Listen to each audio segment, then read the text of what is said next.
നമസ്കാരം ഫ്രണ്ട്സ്, എല്ലാവർക്കും restart P S സിയുടെ മറ്റൊരു ക്ലാസ്സിലേക്ക് സ്വാഗതം. നമ്മൾ ഇന്ന് ഇന്ത്യൻ ഭരണഘടനയിൽ നിന്നുള്ള 100ഓളം ചോദ്യങ്ങളാണ് ഡിസ്കസ് ചെയ്യുന്നത്. അപ്പോൾ നമുക്ക് സ്ഥിരം പരീക്ഷ എഴുതുന്ന ആൾക്കാർക്കൊക്കെ പ്രത്യേകിച്ച് അറിയാം ഇന്ത്യൻ ഭരണഘടന എത്രത്തോളം പ്രധാനപ്പെട്ട ഭാഗമാണെന്നുള്ളത്. ഇന്ത്യൻ ഭരണഘടനയിൽ നിന്നുള്ള ചോദ്യങ്ങൾ അത്രത്തോളം ഇമ്പോർട്ടൻ്റ് ആയിട്ട് തന്നെ മനസ്സിലാക്കി വെക്കുക. നമുക്ക് ക്ലാസ്സിലോട്ട് കിടക്കാം. ആദ്യത്തെ ചോദ്യം: ഭരണഘടനയുടെ ഏത് അനുച്ഛേദം പ്രകാരമാണ് രാജ്യസഭയിലേക്ക് സാഹിത്യം, ശാസ്ത്രം, കല, സാമൂഹിക പ്രവർത്തനം എന്നീ രംഗങ്ങളിൽ പ്രഗത്ഭരായ 12 പേരെ രാഷ്ട്രപതി നാമനിർദ്ദേശം ചെയ്യുന്നത്? 80-ാം അനുച്ഛേദം പ്രകാരമാണ്. 80-ാം അനുച്ഛേദ പ്രകാരമാണ് രാഷ്ട്രപതി 12 പേരെ നാമനിർദ്ദേശം ചെയ്യുന്നത്. മന്ത്രിമാർക്ക് വകുപ്പുകളുടെ ചുമതല വിഭജിച്ചു നൽകാൻ ഗവർണറെ ഉപദേശിക്കുന്നത് ആരാണ്? മുഖ്യമന്ത്രി. മന്ത്രിമാർക്ക് വകുപ്പുകളുടെ ചുമതല വിഭജിച്ചു നൽകാൻ ഗവർണറെ ഉപദേശിക്കുന്നത് ആരാണ്? മുഖ്യമന്ത്രി. മാനവ് അധികാർ ഭവൻ ഏതു സ്ഥാപനത്തിന്റെ ആസ്ഥാനമാണ്? ദേശീയ മനുഷ്യാവകാശ കമ്മീഷന്റെ ആസ്ഥാനമാണ് മാനവ് അധികാർ ഭവൻ. ഇന്ത്യൻ ഭരണഘടനയുടെ എത്രാമത്തെ പട്ടികയിലാണ് രാഷ്ട്രപതി, ഉപരാഷ്ട്രപതി, ഗവർണർ മുതലായവരെ പറ്റി പ്രതിപാദിക്കുന്നത്? 2-ാം പട്ടികയിലാണ്. ഇന്ത്യൻ ഭരണഘടനയുടെ എത്രാമത്തെ പട്ടികയിലാണ് രാഷ്ട്രപതി, ഉപരാഷ്ട്രപതി, ഗവർണർമാർ മുതലായവരെ പറ്റി പ്രതിപാദിക്കുന്നത്? 2-ാം പട്ടികയിൽ. ഇന്ത്യൻ പ്രധാനമന്ത്രിയുടെ ശമ്പളവും ആനുകൂല്യങ്ങളും നിശ്ചയിക്കുന്നത് പാർലമെന്റാണ്. ഇന്ത്യൻ സംസ്ഥാനത്ത് വ്യക്തമായ ഭൂരിപക്ഷത്തോടെ അധികാരത്തിൽ വന്ന ആദ്യത്തെ പ്രാദേശിക പാർട്ടി ഇന്ത്യൻ സംസ്ഥാനത്ത് വ്യക്തമായ ഭൂരിപക്ഷത്തോടെ അധികാരത്തിൽ വന്ന ആദ്യത്തെ പ്രാദേശിക രാഷ്ട്രീയ പാർട്ടി DMK ആണ്. ഇന്ത്യൻ ഫെഡറൽ സംവിധാനത്തിന്റെ സംരക്ഷകൻ എന്നറിയപ്പെടുന്നത് സുപ്രീം കോടതി. ഇന്ത്യൻ ഫെഡറൽ സംവിധാനത്തിന്റെ സംരക്ഷകൻ എന്നറിയപ്പെടുന്നത് സുപ്രീം കോടതി. ഇന്ത്യയിൽ സായുധ സേനകളുടെ സർവ്വ സൈന്യാധിപൻ ആരാണ്? പ്രസിഡന്റ് ആണ്. ഇന്ത്യയിൽ സായുധ സേനകളുടെ സർവ്വ സൈന്യാധിപൻ പ്രസിഡന്റ്. ഇന്ത്യയിൽ തിരഞ്ഞെടുപ്പിൽ വോട്ട് ചെയ്യാൻ ആവശ്യമായ കുറഞ്ഞ പ്രായം 18 വയസ്സാണ്. ഇന്ത്യയുടെ സർവ്വ സൈന്യാധിപൻ പ്രസിഡന്റ്. ഇലക്ഷൻ കമ്മീഷനുമായി ബന്ധപ്പെട്ട ഭരണഘടനാ അനുച്ഛേദം 324. ഇലക്ഷൻ കമ്മീഷനുമായി ബന്ധപ്പെട്ട ആർട്ടിക്കിളാണ് ആർട്ടിക്കിൾ 324. രാഷ്ട്രപതിക്ക് സത്യപ്രതിജ്ഞാ വാചകം ചൊല്ലിക്കൊടുക്കുന്നത് സുപ്രീം കോടതി ചീഫ് ജസ്റ്റിസ് ആണ്. രാഷ്ട്രപതിക്ക് സത്യപ്രതിജ്ഞാ വാചകം ചൊല്ലിക്കൊടുക്കുന്നത് സുപ്രീം കോടതി ചീഫ് ജസ്റ്റിസ്. രാഷ്ട്രപതിയുടെയും ഉപരാഷ്ട്രപതിയുടെയും അസാന്നിധ്യത്തിൽ ചുമതല നിർവഹിക്കുന്നത് സുപ്രീം കോടതി ചീഫ് ജസ്റ്റിസ്. രാജിവെക്കാൻ ഉപദേശിക്കുന്ന പക്ഷം മുഖ്യമന്ത്രി ആർക്കാണ് രാജിക്കത്ത് നൽകേണ്ടത്? ഗവർണർ. രാജിവെക്കാൻ ഉദ്ദേശിക്കുന്ന പക്ഷം മുഖ്യമന്ത്രി ആർക്കാണ് രാജിക്കത്ത് നൽകേണ്ടത്? ഗവർണർക്ക്. രാജിവെക്കാൻ ഉദ്ദേശിക്കുന്ന പക്ഷം പ്രസിഡന്റ് ആർക്കാണ് രാജിക്കത്ത് നൽകേണ്ടത്? വൈസ് പ്രസിഡന്റിനാണ്. രാജ്യസഭയിലേക്ക് തിരഞ്ഞെടുക്കപ്പെടാൻ ആവശ്യമായ കുറഞ്ഞ പ്രായം 30 വയസ്സാണ്. രാജ്യസഭയിലേക്ക് രാഷ്ട്രപതിക്ക് എത്ര അംഗങ്ങളെ നാമനിർദ്ദേശം ചെയ്യാം? 12 അംഗങ്ങളെ നാമനിർദ്ദേശം ചെയ്യാം. രാജ്യസഭയുടെ അധ്യക്ഷൻ ഉപരാഷ്ട്രപതി. രാജ്യസഭയുടെ അധ്യക്ഷൻ ഉപരാഷ്ട്രപതി. ഉപരാഷ്ട്രപതിയെ കുറിച്ച് പ്രതിപാദിക്കുന്ന ഭരണഘടനാ അനുച്ഛേദം 63. ഉപരാഷ്ട്രപതിയെ കുറിച്ച് പ്രതിപാദിക്കുന്ന ഭരണഘടനാ അനുച്ഛേദം 63. ഉത്തരാഖണ്ഡ് ഹൈക്കോടതിയുടെ ആസ്ഥാനം നൈനിറ്റാൾ. ഉത്തരാഖണ്ഡ് ഹൈക്കോടതിയുടെ ആസ്ഥാനം നൈനിറ്റാൾ. റൂൾസ് കമ്മിറ്റിയുടെ എക്സ് ഒഫീഷ്യോ അധ്യക്ഷൻ ആര്? സ്പീക്കർ. റൂൾസ് കമ്മിറ്റിയുടെ എക്സ് ഒഫീഷ്യോ അധ്യക്ഷൻ സ്പീക്കർ. തിരഞ്ഞെടുപ്പിലൂടെ വീണ്ടും അധികാരത്തിൽ വന്ന ആദ്യത്തെ കോൺഗ്രസ് ഇതര പ്രധാനമന്ത്രി AB വാജ്പേയി. ലെജിസ്ലേറ്റീവ് കൗൺസിലിൽ ഏറ്റവും കൂടുതൽ അംഗങ്ങളുള്ള സംസ്ഥാനം ഉത്തർപ്രദേശ്.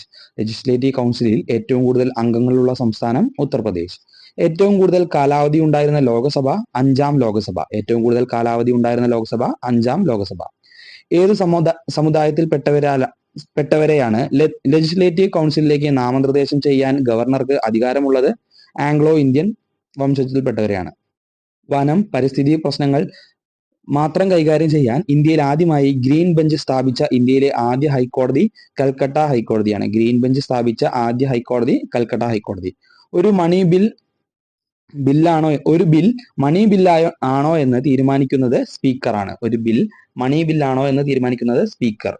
ഒരു രാജ്യത്തിന്റെ അടിസ്ഥാന നിയമം എന്നറിയപ്പെടുന്നത് ഭരണഘടന. ഒരു രാജ്യത്തിന്റെ അടിസ്ഥാന നിയമം എന്നറിയപ്പെടുന്നത് ഭരണഘടന. ഒരു ലോക്സഭാംഗത്തിന് ഇംഗ്ലീഷിലോ ഹിന്ദിയിലോ പ്രസംഗിക്കാൻ അറിയില്ല എങ്കിൽ മാതൃഭാഷയിൽ സഭയിൽ പ്രസംഗിക്കാൻ അനുമതി നൽകാൻ ആർക്കാണ് അധികാരം? സ്പീക്കർക്കാണ് അധികാരം. ഓർഡിനൻസിന്റെ കാലാവധി 6 മാസം. ഓർഡിനൻസിന്റെ കാലാവധി 6 മാസം. വിവരാവകാശ നിയമപ്രകാരം സമർപ്പിക്കേണ്ട അപേക്ഷയിൽ പതിക്കേണ്ട കോർട്ട് ഫീ സ്റ്റാമ്പ് എത്ര രൂപയാണ്? 10 രൂപ. വിവരാവകാശ നിയമം പാസ്സാക്കാൻ കാരണമായ പ്രസ്ഥാനം മസ്ദൂർ കിസാൻ ശക്തി സംഗതൻ. വളരെ ഇമ്പോർട്ടൻ്റ് ആയിട്ടുള്ള ഒരു ചോദ്യമാണ്. സ്ഥിരം നമ്മുടെ പരീക്ഷകളിൽ കണ്ടുവരുന്ന ഒരു ചോദ്യമാണ്. വിവരാവകാശ നിയമം പാസ്സാക്കാൻ കാരണമായ പ്രസ്ഥാനം മസ്ദൂർ കിസാൻ ശക്തി സംഗതൻ. വിദേശാക്രമണം, സായുധ കലാപം എന്നിവയുണ്ടായാൽ അടിയന്തരാവസ്ഥ പ്രഖ്യാപിക്കാൻ രാഷ്ട്രപതിക്ക് അധികാരം നൽകുന്ന ആർട്ടിക്കിൾ 352. വ്യക്തി സ്വാതന്ത്ര്യത്തിന്റെ സംരക്ഷകൻ എന്നറിയപ്പെടുന്നത് ഹേബിയസ് കോർപ്പസ്. വ്യക്തി സ്വാതന്ത്ര്യത്തിന്റെ സംരക്ഷകൻ എന്നറിയപ്പെടുന്നത് ഹേബിയസ് കോർപ്പസ്. തിരഞ്ഞെടുക്കപ്പെടുന്ന രാഷ്ട്രത്തലവനുള്ള രാജ്യം എന്തു പേരിൽ അറിയപ്പെടുന്നു? റിപ്പബ്ലിക് എന്ന പേരിൽ അറിയപ്പെടുന്നു. കൂട്ടുത്തരവാദിത്തം എന്ന ആശയം ഏതു രാജ്യത്തു നിന്നുമാണ് ഇന്ത്യൻ ഭരണഘടനാ നിർമ്മാതാക്കൾ സ്വീകരിച്ചത്? ബ്രിട്ടനിൽ നിന്നാണ് നമ്മൾ കൂട്ടു ഉത്തരവാദിത്തം എന്ന ആശയം കടംകൊണ്ടിരിക്കുന്നത്. കൂറുമാറ്റ നിരോധന നിയമപ്രകാരം ഒരു അംഗത്തിന്റെ കാര്യത്തിൽ തീരുമാനമെടുക്കാൻ അധികാരപ്പെട്ടതാർക്കാണ്?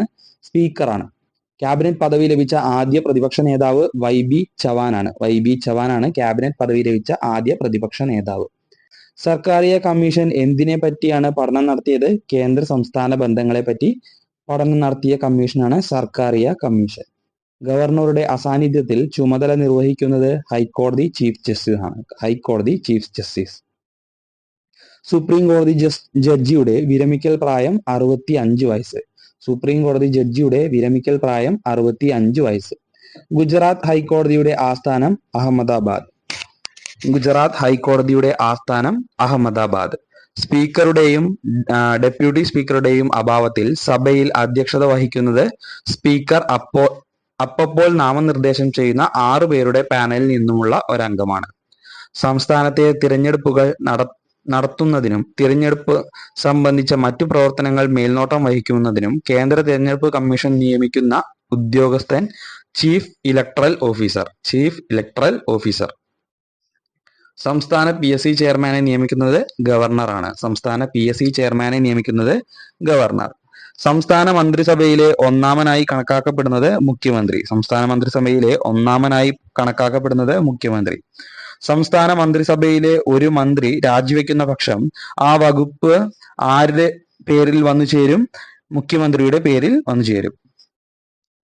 സംസ്ഥാന മന്ത്രിസഭയുടെ തലവൻ മുഖ്യമന്ത്രി. സംസ്ഥാന ആസൂത്രണ ബോർഡിന്റെ അധ്യക്ഷൻ മുഖ്യമന്ത്രി. സംസ്ഥാന ഉന്നത വിദ്യാഭ്യാസ കൗൺസിലിന്റെ വിസിറ്റർ പദവി അലങ്കരിക്കുന്നത് മുഖ്യമന്ത്രിയാണ്.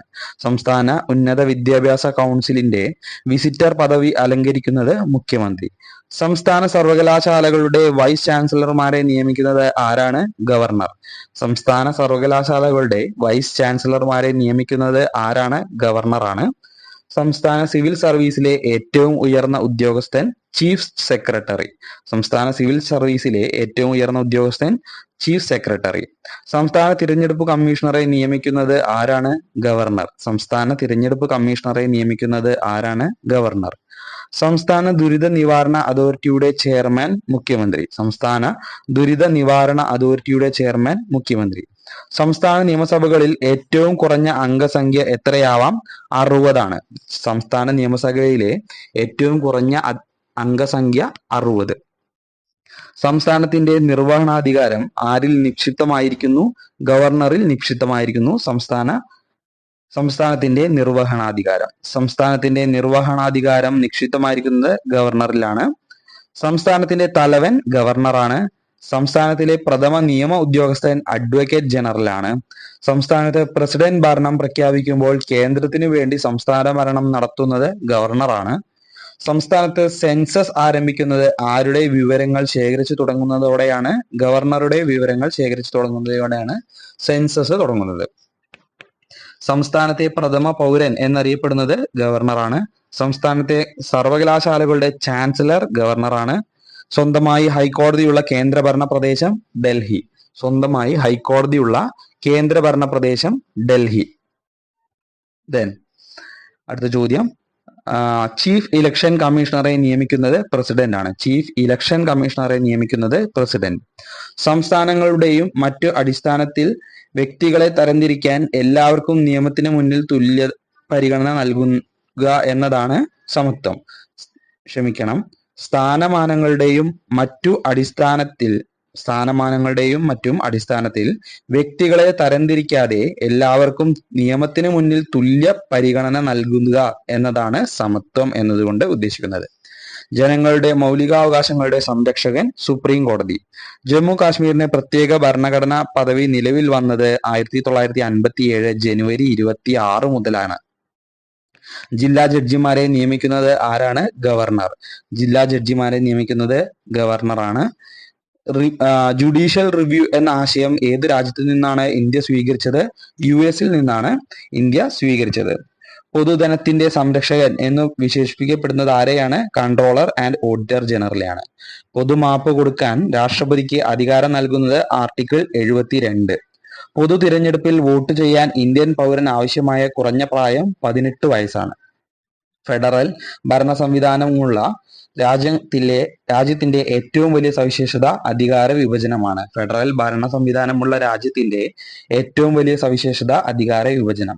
സെൻട്രൽ ലെജിസ്ലേറ്റീവ് അസംബ്ലിയുടെ സ്പീക്കറായി തിരഞ്ഞെടുക്കപ്പെട്ട ആദ്യത്തെ ഇന്ത്യക്കാരൻ Vithalbhai J Patel. Central legislative അസംബ്ലിയുടെ സ്പീക്കറായി തിരഞ്ഞെടുക്കപ്പെട്ട ആദ്യത്തെ ഇന്ത്യക്കാരൻ Vithalbhai J Patel. Central legislative അസംബ്ലിയിൽ ആദ്യത്തെ ഡെപ്യൂട്ടി സ്പീക്കറായിരുന്ന വ്യക്തി സച്ചിദാനന്ദ സിൻഹ. 1921 ഫെബ്രുവരി 3-നാണ് അദ്ദേഹം തിരഞ്ഞെടുക്കപ്പെട്ടത്. വൈസ് പ്രസിഡന്റിനെ തിരഞ്ഞെടുക്കുന്നത് പാർലമെന്റിലെ ഇരു സഭകളിലെയും അംഗങ്ങളാണ്. വൈസ് പ്രസിഡന്റിനെ തിരഞ്ഞെടുക്കുന്നത് പാർലമെന്റിലെ ഇരു സഭകളിലെയും അംഗങ്ങളാണ്. അടുത്ത ചോദ്യം, ഹൈക്കോടതി ജഡ്ജി രാജിക്കത്ത് സമർപ്പിക്കേണ്ടത് ആർക്കാണ്? പ്രസിഡന്റിനാണ് ഹൈക്കോടതി ജഡ്ജി രാജിക്കത്ത് സമർപ്പിക്കേണ്ടത്. ഹൈക്കോടതി ജഡ്ജിയുടെ വിരമിക്കൽ പ്രായം 62 വയസ്സാണ്.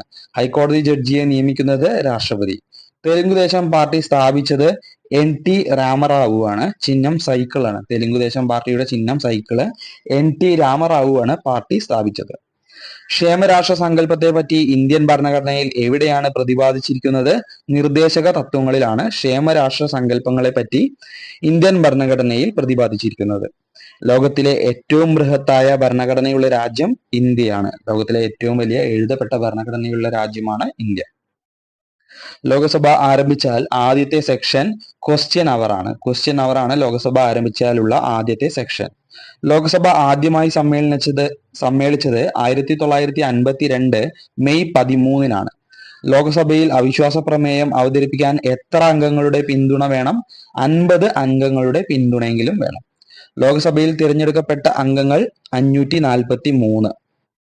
ലോകസഭയിൽ അഥവാ നിയമസഭയിൽ കാസ്റ്റിംഗ് വോട്ട് പ്രയോഗിക്കാൻ അധികാരമുള്ളത് ആർക്കാണ്? സ്പീക്കർക്കാണ്. ലോകസഭയിലും രാജ്യസഭയിലും പ്രതിപക്ഷ നേതാവായ ഏക വ്യക്തി LK അദ്വാനിയാണ്. ലോകസഭയിലും രാജ്യസഭയിലും പ്രതിപക്ഷ നേതാവായ ഏക വ്യക്തി LK അദ്വാനി. ലോകസഭയിലെ ആദ്യത്തെ അംഗീകൃത പ്രതിപക്ഷ നേതാവ് രാം സുഭഗ് സിംഗ് ആണ്. രാം സുഭഗ് സിംഗ് ആണ് ലോകസഭയിലെ ആദ്യത്തെ അംഗീകൃത പ്രതിപക്ഷ നേതാവ്. ലോകസഭയുടെ ഇംപീച്ച്മെന്റ് നേരിടേണ്ടി വന്ന ആദ്യ ജഡ്ജി വി രാമസ്വാമി. ലോകസഭയുടെ ഇംപീച്ച്മെന്റ് നേരിടേണ്ടി വന്ന ആദ്യ ജഡ്ജി വി രാമസ്വാമി. ലോകസഭയുടെ കാലാവധി കഴിഞ്ഞാലും പുതിയ സഭ സമ്മേളിക്കുന്നതുവരെ തുടരുന്നത് സ്പീക്കറാണ്. ലോകസഭയുടെ കാലാവധി കഴിഞ്ഞാലും പുതിയ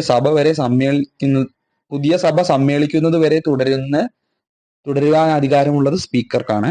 ലോക്സഭയുടെ ക്വോറം 55 അംഗങ്ങളാണ്. സഭാധ്യക്ഷൻ ഉൾപ്പെടെ, അതായത് മൊത്തം അംഗസംഖ്യയുടെ 10-1 55. ലോക്സഭയുടെ അഥവാ നിയമസഭയുടെ അധ്യക്ഷൻ സ്പീക്കറാണ്. ലോക്സഭയ്ക്ക് തുല്യമായ ഇംഗ്ലീഷ് പേര് ഹൗസ് ഓഫ് പീപ്പിൾസ് എന്നാണ്. ഹൗസ് ഓഫ് പീപ്പിൾ എന്നാണ് ലോക്സഭയ്ക്ക് തുല്യമായ ഇംഗ്ലീഷ് പേര്. ലോക്സഭാ സെക്രട്ടറി ജനറലിനെ നിയമിക്കുന്നത് ആരാണ്? സ്പീക്കറാണ്. ലോക്സഭാ സെക്രട്ടേറിയറ്റിന്റെ നിയന്ത്രണാധികാരി Lok Sabha speaker. Lok Sabha deputy speaker രാജിക്കത്ത് നൽകേണ്ടത് സ്പീക്കർക്കാണ്. ലോക്സഭാ തിരഞ്ഞെടുപ്പിൽ മത്സരിക്കാൻ ആവശ്യമായ കുറഞ്ഞ പ്രായം 25 വയസ്സാണ്. ലോക്സഭാ സ്പീക്കർക്ക് രാജിക്കത്ത് കൊടുക്കേണ്ടത് ആർക്കാണ്? ലോക്സഭാ സ്പീക്കർ രാജിക്കത്ത് കൊടുക്കേണ്ടത് ആർക്കാണ്? ഡെപ്യൂട്ടി സ്പീക്കർക്കാണ്. ലോക്സഭാംഗങ്ങൾ, രാജ്യസഭാംഗങ്ങൾ, സംസ്ഥാന നിയമസഭാംഗങ്ങൾ എന്നിവർ ഏറ്റവും കൂടുതലുള്ള സംസ്ഥാനം ഉത്തർപ്രദേശാണ്. ജനസംഖ്യയിലും ഏറ്റവും മുന്നിൽ നിൽക്കുന്ന സംസ്ഥാനം ഉത്തർപ്രദേശ് തന്നെയാണ്. ലോകസഭാംഗങ്ങളുടെ എണ്ണത്തിൽ 2ാം സ്ഥാനമുള്ള സംസ്ഥാനം മഹാരാഷ്ട്ര. ലോകസഭാംഗങ്ങളുടെ എണ്ണത്തിൽ 2ാം സ്ഥാനമുള്ള സംസ്ഥാനം മഹാരാഷ്ട്ര. കേന്ദ്ര മന്ത്രിസഭയുടെ തലവൻ പ്രധാനമന്ത്രി. കേന്ദ്ര മന്ത്രിസഭയ്ക്ക് കൂട്ടുത്തരവാദിത്തമുള്ളത് ലോകസഭയോടാണ്. കേന്ദ്ര സർക്കാരിന്റെ നിർവഹണാധികാരം നിക്ഷിപ്തമായിരിക്കുന്നത് പ്രസിഡന്റിലാണ്. കേന്ദ്ര സർക്കാരിന്റെ നിർവഹണാധികാരം നിക്ഷിപ്തമായിരിക്കുന്നത് പ്രസിഡന്റിലും സംസ്ഥാന സർക്കാരിന്റെ നിർവഹണാധികാരം നിക്ഷിപ്തമായിരിക്കുന്നത് സ്പീക്കറിലുമാണ്. കേന്ദ്ര ഭരണ പ്രദേശങ്ങളിൽ ലെജിസ്ലേറ്റീവ് അസംബ്ലികളിൽ ഏറ്റവും പഴക്കമുള്ളത് പുതുച്ചേരിയാണ്. കേന്ദ്ര ഭരണ പ്രദേശങ്ങളിലെ ലെജിസ്ലേറ്റീവ് അസംബ്ലികളിൽ ഏറ്റവും പഴക്കമുള്ളത് പുതുച്ചേരി. കേന്ദ്ര മന്ത്രിസഭാംഗങ്ങൾക്ക് വ്യക്തിപരമായ ഉത്തരവാദിത്തം ആരോടാണ്? പ്രധാനമന്ത്രിയോടാണ് കേന്ദ്ര മന്ത്രിസഭാംഗങ്ങൾക്ക് വ്യക്തിപരമായ ഉത്തരവാദിത്തം. കേരള ഹൈക്കോടതിയുടെ ആസ്ഥാനം എറണാകുളം. കേരളത്തിന് പുറത്ത് കേരള ഹൈക്കോടതിക്ക് അധികാരപരിധിയുള്ള സ്ഥലം ലക്ഷദ്വീപാണ്.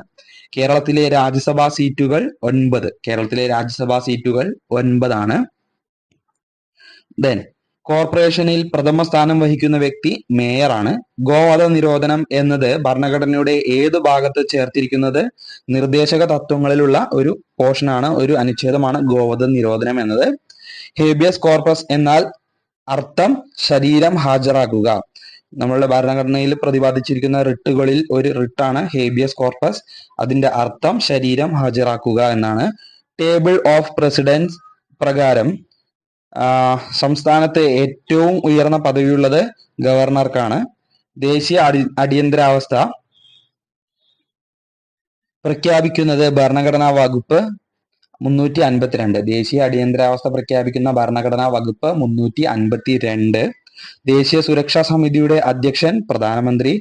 ഡൽഹിയുടെ ഭരണഘടനാപരമായ നാമം ദേശീയ തലസ്ഥാന പ്രദേശം എന്നാണ്. തിരുവിതാംകൂറിന്റെ പ്രതിനിധികളായി എത്ര പേർ കോൺസ്റ്റിറ്റ്യൂവന്റ് അസംബ്ലിയിൽ ഉണ്ടായിരുന്നു? 6 പേരാണ് തിരുവിതാംകൂറിന്റെ പ്രതിനിധികളായിട്ട് കോൺസ്റ്റിറ്റ്യൂവന്റ് അസംബ്ലിയിൽ ഉണ്ടായിരുന്നത്. അപ്പോൾ നമ്മൾ ഇന്ന് 100-ലധികം ചോദ്യങ്ങൾ, 110ഓളം ചോദ്യങ്ങൾ നമ്മൾ ഇന്ന് ഡിസ്കസ് ചെയ്തിട്ടുണ്ട്. വളരെ ഇമ്പോർട്ടന്റ് ആയിട്ടുള്ള ചോദ്യങ്ങളാണ് പലതും. അപ്പോൾ ക്ലാസ് മുഴുവനായിട്ടും കേൾക്കാൻ ശ്രമിക്കുക. മറ്റൊരു ക്ലാസ്സുമായിട്ട് വീണ്ടും വരാം. Thank you.